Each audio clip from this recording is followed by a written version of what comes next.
Today, young people are victims of poor governance and leadership.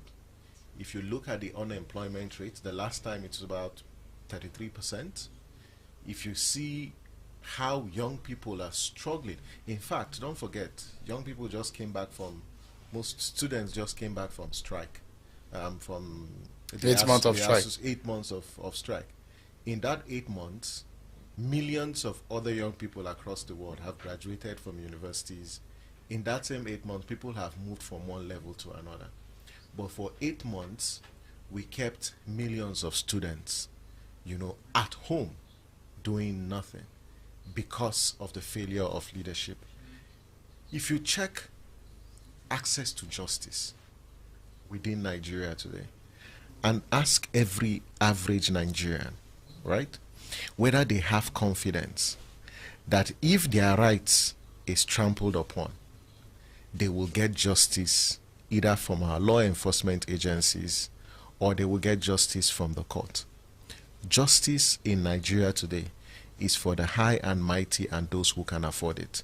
If you go to police stations, if you see the kinds of cases, in the last couple of weeks I have had the privilege of going to police stations, and if you hear the kind of harrowing experiences that Nigerians go through, but they cannot get justice because the majority of Nigerians who are very poor are not considered citizens, and so you have a political class that continues to exploit them. Do you want to talk about insecurity?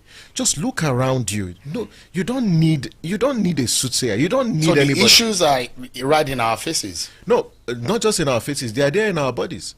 It's faces? No, not just faces, but also check our bodies. Just look at how people are going through, hardship because of the failure of leadership. Our problem starts and ends with leadership. And just honestly, we should commend Nigerians every time they respond to any national call. And look at this PVC collection and the voter registration.